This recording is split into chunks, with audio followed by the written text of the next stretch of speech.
Hey guys, Welcome to the book club. where there's a hook, There's a book. All right, guys. So the first topic we're going to be talking about is what matters in a relationship. Right.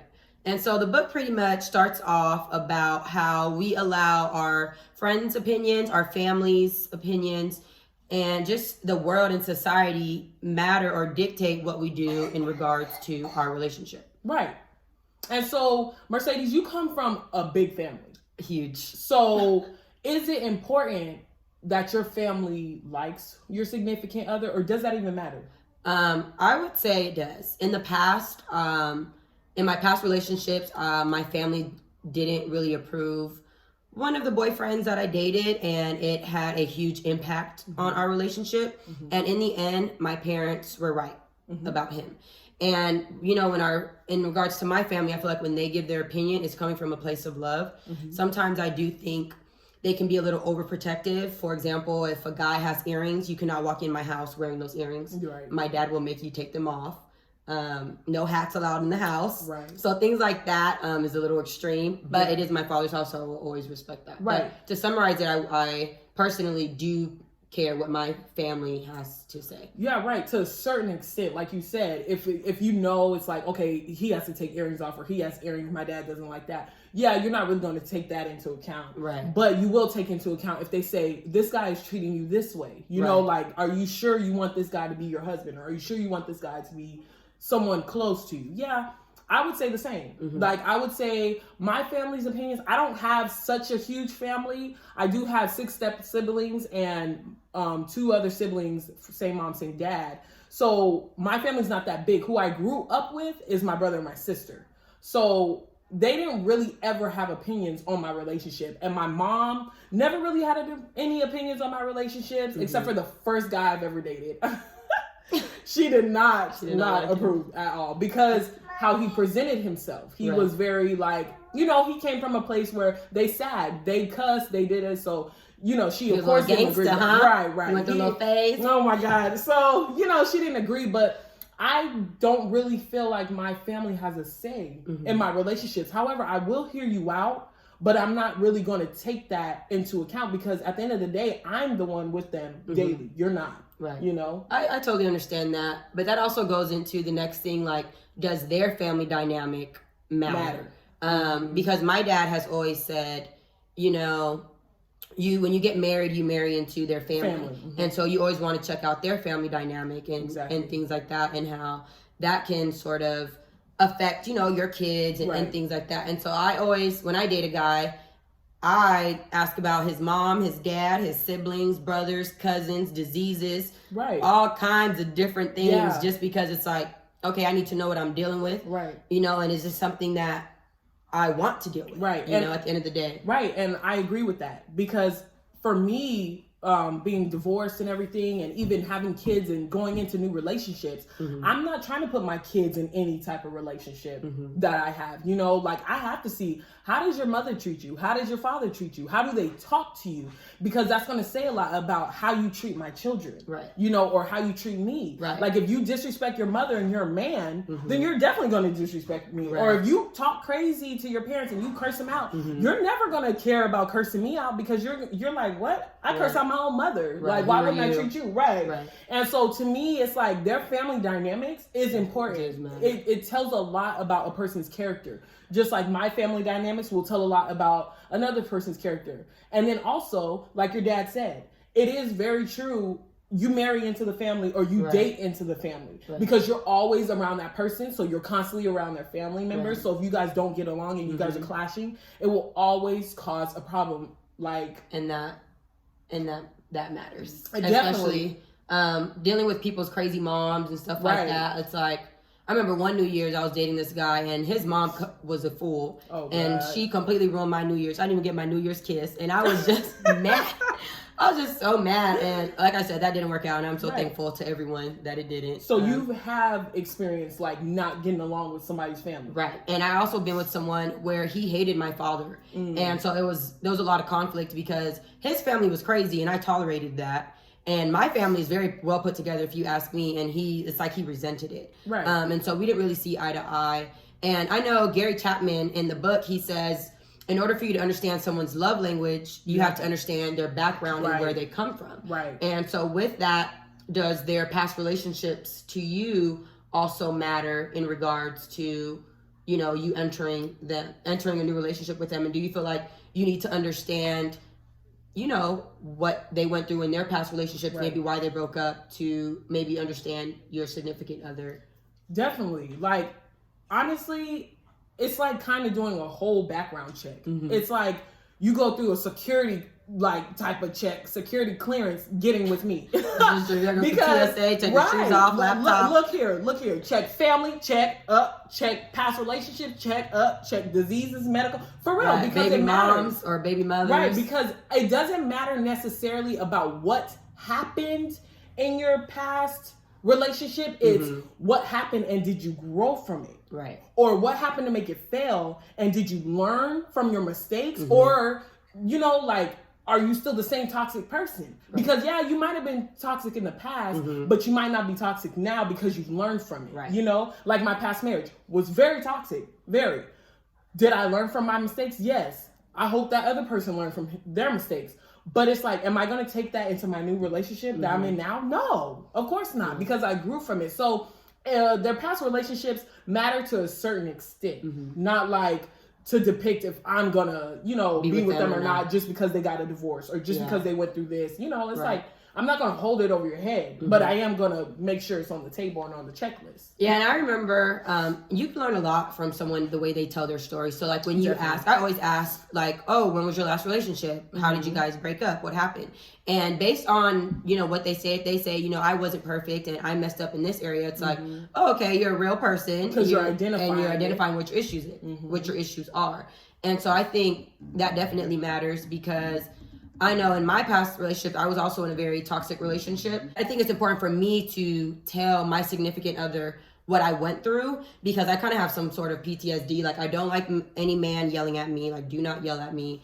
And it's like when someone yells at me, I shut down. And so it's like, I can't communicate with you if you're going to do that.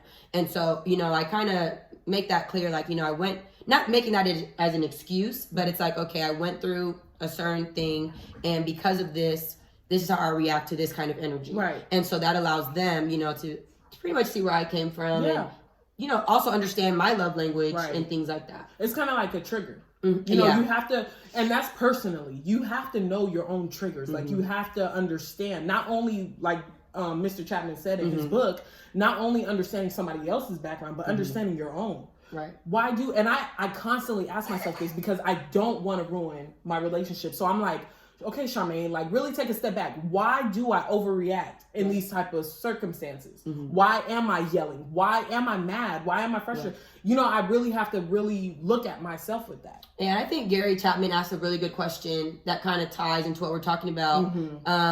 He says there would be fewer divorces if people would, and he leaves the readers to answer that. So, Charmaine, how would you answer that? There would be fewer divorces. So my sentence would be, there would be fewer divorces if people were committed and understanding. Because for me, it's those two, because it's like, if you're really committed to your relationship, you will do anything to keep that relationship. You're going to do anything to make sure that the other person is comfortable, the other person is happy, you're happy as well, and you guys really blend. Right. And then understanding where the other person is coming from, understanding what the other person is saying, not just hearing, but actually listening, you know, and seeing the signs and understanding that part. Right. And do you think that has to also go with loyalty, being committed? Do you think that goes in tune with loyalty? Oh, yeah, definitely. Yeah. Definitely. Okay. I would say there would be fewer divorces if people would communicate better. And I think Gary Chapman is pretty much what the book is about, is our love languages. And because we don't understand our love languages or even our partners, sometimes we impose our love language onto them. Right. And it doesn't work for them. Right. And so because there's not, you know, any understanding, like you said, or open communication, you know, we're misunderstanding each other. We're not able to get through to them because, again, we don't know how to relate to them or how to get them to understand us, because we're imposing our ways onto them. Right. I agree. So I feel like if we communicate who we are to them, then that gives a better understanding. And that's better communication as well. Right. And the next point that he really stated that in the book that really dang, that manifested was forgiveness. He talked about forgiveness and he talked about love. And my question is forgiveness necessary? Do you think it's necessary? I think forgiveness is very important. And I feel like people don't fully forgive.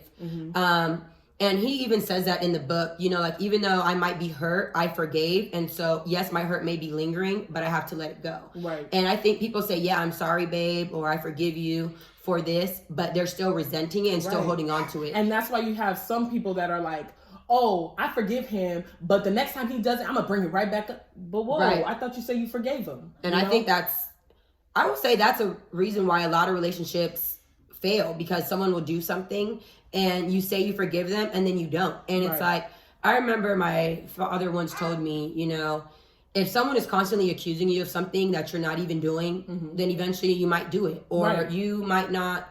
It's like, what's the point of even trying? So it's like, if you said you forgive me, but you're going to keep accusing me of doing it, it's like, okay, you know what? There's no point. Right. So I think we do need to forgive and actually let go. You don't necessarily have to forget, but it's like, you make the choice as a person to forgive them. So you can't continue to hold it over their heads, in my opinion. In my opinion, from really applying it to real life, you can't really truly forgive someone until you forget what they've done to you. Okay. So that kind of ties us up to our next topic, when Gary Chapman talks about how love requests and doesn't demand, and how we are in a partnership and that we're equal. Right, because honestly, love should not be demanding. Right. It's literally a partnership. When you get with someone, one, they should already be whole and complete before they get in a relationship. And you should be whole and complete before you get in a relationship. That way, it's not feeling like, oh, mommy and daddy's nagging when your significant other tells you, can you help clean or can you help do this? Like, it's a partnership. And what's crazy is me and my friend Maj went to brunch today, and she was telling me about how, you know, when you're in a relationship, it's two wholes coming in one. You're 100%. They're 100% coming in to one relationship. Right. It's not 50-50. It's not. You know, it's not you're supposed to fill this void and fill this void. Right, because exactly like you just said, filling voids. I'm not here to be your counselor. Right. I'm here to be your significant other. If you need counseling, you need to take counseling on your own. Then present yourself to me. Therapy is good for you. It is. And I'm not knocking it because I'm taking psychology. What I am saying though, when I say I'm not your counselor, I'm just not here to fix you. Right. That should already be fixed before you come to me. I'm here to support, uplift. Because when you're broken and you try and jump into a new relationship, you put all those fears and all that brokenness on the other person, and then you leave it up to them to fix you. Right. You know, and that's they can't. Not fair. Right, and it's not fair for them, right? Because you're taking away their happiness and you're taking away the love that they have for you. Because they may love you so much, but because you're portraying that brokenness onto them, they're starting to resent you a little bit. Right. You know, or having those second thoughts. Yeah, I agree with that 100%. And, you know, I just feel like we definitely need to self-reflect and look at ourselves before we try to include someone else into our lives. Right. And things like that. Exactly. And the second part to that is, I feel, when you say love doesn't demand, it's like opposite sex friends. Right. You know, how relationships are with that. Like, how are you with that? Well, I have a lot of male friends, as long as female friends. I'm a very sociable person, and I just communicate with a lot of people. I know a lot of people, and that's thanks to my family, my family's legacy. And so I can't be with someone who doesn't trust me and respect that I have male friends. And I feel like when you're in a relationship, they have to understand, you know, that they need to be secure and like, okay, I trust my significant other not to cheat on me or do me wrong. Right. And so I feel like people who have problems with opposite sex friends either don't have a life, or that they aren't secure within themselves. And I personally don't care if my significant other has female friends. I've dated a guy before who had a lot of female friends, and I had no problem with it. But there was this one girl who never wanted to meet me, and it was because I knew because she liked my man. And my man was like, no, she doesn't. I was like, babe, she has a problem meeting me. There's something up with her. And then it ends up coming out that she did like him. Right. And so I feel like as long as your friends can respect each other and can coexist and hang out with each other, there shouldn't be any problem with opposite sex friends. You know? That's funny because I'm opposite of you. Oh. So that's why I was waiting for you to Well, you That's- definitely have a life. So what's up with this, That's why I was Charmaine? waiting for you to finish, because I just really wanted to hear your perspective. Mm-hmm. And for me, it's not that I'm insecure. It's not that I don't have a life. It's that I've been through a marriage. So Okay. I understand the depths of a friendship. I'm not talking about acquaintances. Mm-hmm. Okay. I don't mind my man having acquaintances, Mm-hmm. but you're not going to have no female best friend outside of me. Because what is, Okay. oh, Mhm. you see what I'm saying? Like, what is a significant other? That should be the person that you run to if you have problems. That should be the person that you confide in if you're sad or if you're feeling. So if you're opening that door with someone else, there you go, building an emotional connection to them. Mhm. You see what I mean? So that's where my opposite sex best friends come into play. Like, that's the only time I will care. I feel like your best friend should be your significant other. Yeah. But I feel like if your significant other had a close friend before you were around, you that's should different. definitely respect that. Like, Yeah. if there's a whole, that's just my opinion, because there's people there. I have male friends that I'm very close to, and I want my man to be able to get along Right, with but them. this is the thing. When you really get in a real relationship Mhm. with your man, those other friends that you're super close to, the males, it's going to shiftly start backing up because your man precedes that. Mm-hmm. So you used to call them when you had this problem. You used to call them when you had this problem. It's going to be that no more. Slowly but surely. Maybe. You'll see. I'm not gonna disagree or not, because I don't think I've never been Right. in that situation. Right. And I'm, like I said, I'm a very social person. Like, I like people, Mm-hmm. and so I like to have game nights, and I like to do stuff Those like are that. acquaintances. And Those so- are all best friends. They're my coming. friend. Right. Best friends. friend. No. Best different. friends is a whole Right. different topic, and I feel like I said, you are your significant other's best friend. Yeah, Period. exactly. Period. Point blank. Exclamation point. Bold. Underline. Red. Big letters. Whatever you Right. want to call it. But I feel like you should still have friends. And if someone's in my house that I Yeah. personally invited as a male, I'm gonna call them my friends, not Right. my acquaintances. Okay. So I see what you're saying. You So know? for me, I guess I don't have friends. You know that. I have two people that I'm close to, which is you and Autumn. And it's not like I just don't have friends outside of that. Right. So I don't call regular people that I see on a rare occasion, or if I'm just having game night, or if I'm just having a get together, I don't call them friends. They're acquaintances because I only call them in certain occasions. Right. Now I only have friends, best friends, or family members. You see what I'm saying? So it's like that's where my mindset is. But is my man gonna have another female best friend? No. No. Okay, that's fine. No. And that's fine, because if my man wants to have a female friend, I have no problem with her, as long as she don't got a problem with me. Right. And as long as me and her can hang out, they can hang out. Like, I have no problem with my man hanging out with another female by himself. Like, that's cool. Right. But that's just my personal opinion. I personally just don't care. Right. I just don't care. Now, I don't know if it'll change when I get married. I don't think it will. Just because of the person I am, I like to be around people, and I like to go on group trips and group vacations and stuff like that. Yeah. But, I've never been in that situation. Right. You've been married. You've been in a situation like that. So you can say yes and no because you've been through that. I can't. Right. But And we'll that's see. just for me, Maybe. though. Right. That's just for me because your situation might be different than mine. You know what I mean? Right. But like I said, from like just my past experiences, I don't mind friends. I mind best friends. Right. I mind if you're calling this girl at 10 p.m. crying to her and you haven't told me about the situation yet. There's the problem, Yeah. because I'm supposed to be super close to you. Right. But like, let us know what y'all think. Right. about What are your opinions Yeah. on our topics? What do you guys have to say after reading the book? Did you pick up anything else that we didn't? Right. Do you agree with what we're saying? Do you disagree? Right. And again, comment, like, subscribe, follow. Right. And share this. And also, just to let you guys know for clarity, we only went through chapter 1 through 4. Right. Okay. We'll do 5, 6, 7, and 8 for next time. Yes. Exactly. And so thank you guys for tuning in. And we hope to hear watching. from you. Yes. And don't forget to message us. Right. Thank Have you. a good day. Bye. Bye.